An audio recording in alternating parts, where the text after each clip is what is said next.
and Brian Kroger.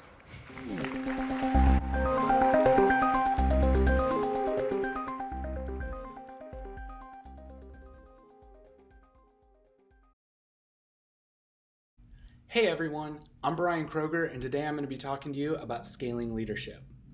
10 years ago, I joined the Air Force as an officer, and for 10 years, I used pretty awful software. Finally, I'd had enough, and I transferred from operations to defense acquisitions, where I founded an Air Force program called Kessel Run. And yeah, we traded out our uniforms for hoodies and Agile Air Force hashtags, but it was so much more than that. I quickly learned that the kind of leadership I'd become accustomed to didn't align well with software development at all.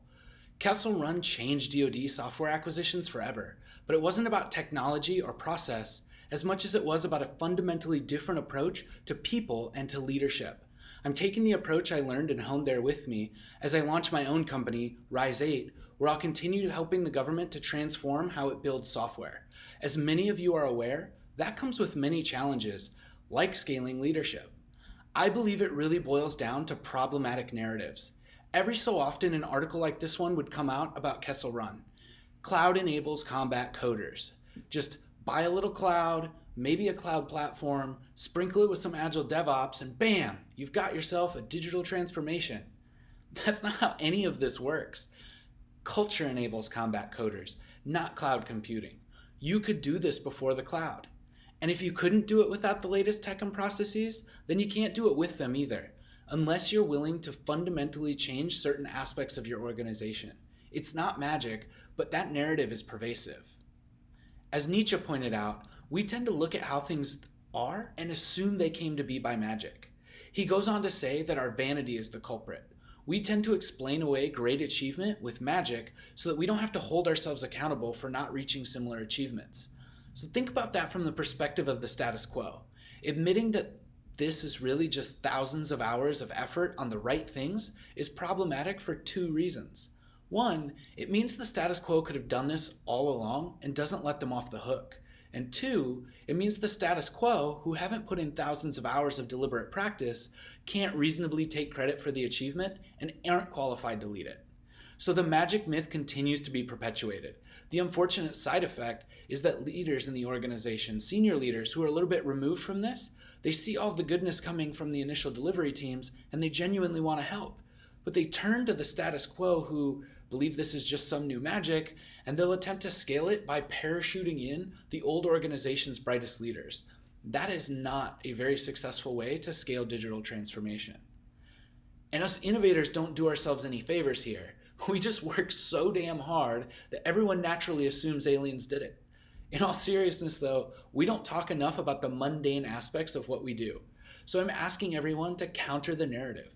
Tell the real story. It is a ton of hard work. I love Angela Duckworth's take on this from her book Grit. Achievement is the product of effort and skill is the product of talent and effort. Effort goes into the equation twice. How do you scale that? Unfortunately, there is no escaping the mundanity of scaling in the real, non-magical world. Scale is the aggregate of thousands of hours of deliberate practice, carefully synthesized by visionary leaders into a complex whole. Stated a different way, it's hard work by gritty people. And it's their growth rate that determines the growth rate of the organization. But there's a ceiling on that growth rate. As Bob Anderson said, the organization cannot perform at a higher level than the consciousness of the leadership.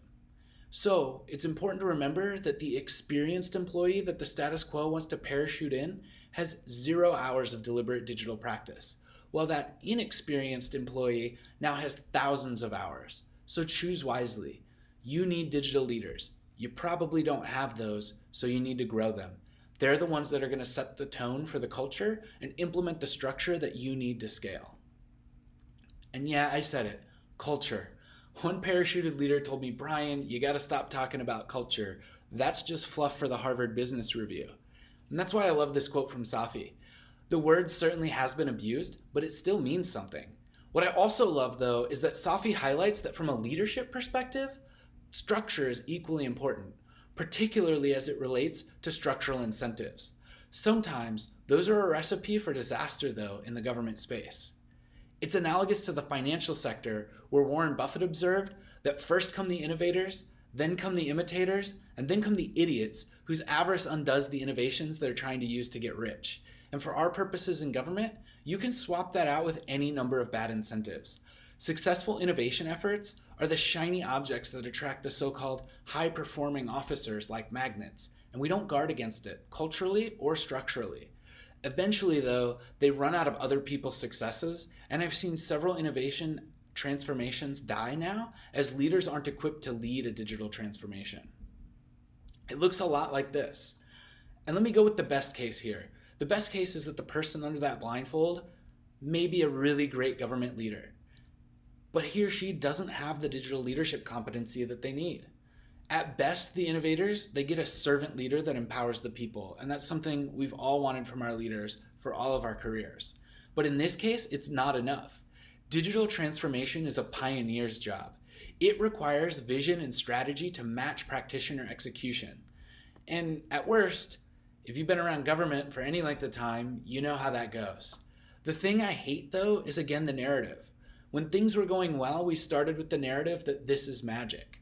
When these blind leaders step in and things start going poorly, the narrative becomes our people are too stupid and this doesn't scale.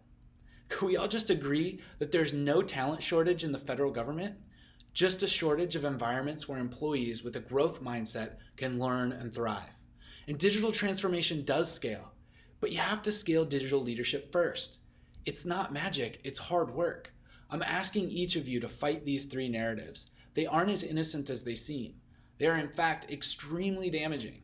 And as we think about an alternative narrative, think about this anecdote from Adrian Cockcroft about a CIO summit where a Fortune something company CIO gets up and says that they don't have Netflix superstar engineers, so they can't do the Netflix things. And Adrian looks around the room at all of the companies and he says, we hired them from you all, and then we got out of their way. Now, of course, there's a lot to unpack in the phrase, get out of the way. It's really not quite so simple. You see, that's really about leadership, setting up the right culture and structure so that you can give teams autonomy and still have the organization pointed at the outcomes that we're trying to achieve. Now, I'm not going to talk in depth about these two concepts today, but every digital leader in government should be well versed in the ideas presented in these two books. Now, Lean Startup is very popular in the government innovation circles right now, but if you haven't read the Lean Enterprise from the Lean series, I highly recommend it. I find it a bit more broadly applicable to our environment. Loonshots, on the other hand, has a great way of depicting the impact of structure on the success or failure of crazy ideas. Now, so far I've been pretty high level, so before I close, I'd like to get a bit more tactical with one anti-pattern to avoid and one pattern that you should consider. First, don't build an org chart this way. My son Declan has modeled what I often see, which is building out the entire SAFE framework before the first team has even started to work. The team ends up crushed under the weight of a new bureaucracy. You can even forget about the old one. It's an alignment trap. And Declan helps me demonstrate here that it's fragile and it fails, and that the person that did it won't take responsibility and the narratives persist. Instead, add roles and alignment mechanisms just in time, allowing them to evolve with the architecture based on the problem you're trying to solve. This is a proposal I recently put together at Rise 8 to scale to a government-led 30-product lab team with over 250 people in just 2 years. I'll be putting out a video on it very soon, and I'd love to help anyone that wants to use it to transform their government program. It accounts for many of the things that I got wrong at Kessel Run, like not deliberately growing leaders as they emerge from day one. In this example, an eventual software leader starts as a member of the first product teams. As a leader emerges, a new backfill is brought in to pair. The lead is then promoted to a portfolio leader as the first portfolio emerges, perhaps around quarter 3. And in the next quarter gains 3 practice leads to manage the growing practices, and in quarter 5 perhaps becomes the lead of what the Air Force is looking for, right? A software leader, the answer to the material leader in the software space. What's really important though is that this software leader has learned by doing, not learned in a classroom. And importantly, you also notice that 3 balanced portfolio leadership teams also emerge to serve a growing lab of product teams, and this is really important. And this pattern continues, always just in time based on conditions, to support the product team needs. not the organization's wants and needs. We're not imposing things on the product teams. We want to serve the product teams. Now, this model is really condition-based, like I said, and this perfect state is full of assumptions, but it's a great starting point. Also important, you'll notice that there are co-teams and government teams. I believe that the focus should be on enabling the government to own this long term. At Rise 8, we care about purpose over profits. And we prefer a model where we sit down side by side with the government and have them learn by doing with us.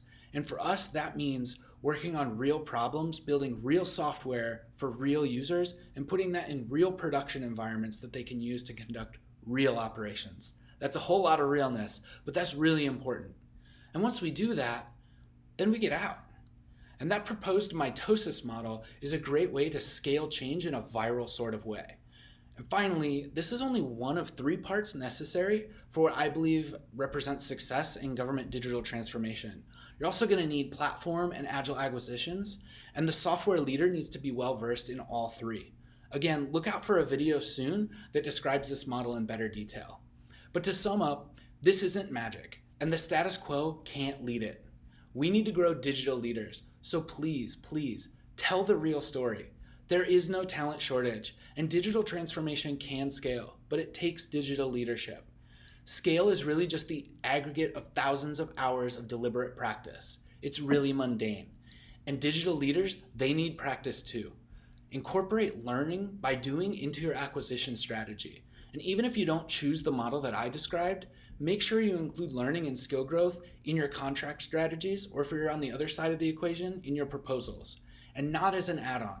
Make sure that includes leadership enablement that's in sync with the program's evolution. I believe that if you focus on that transformation, the human transformation, that the technology and process will naturally follow.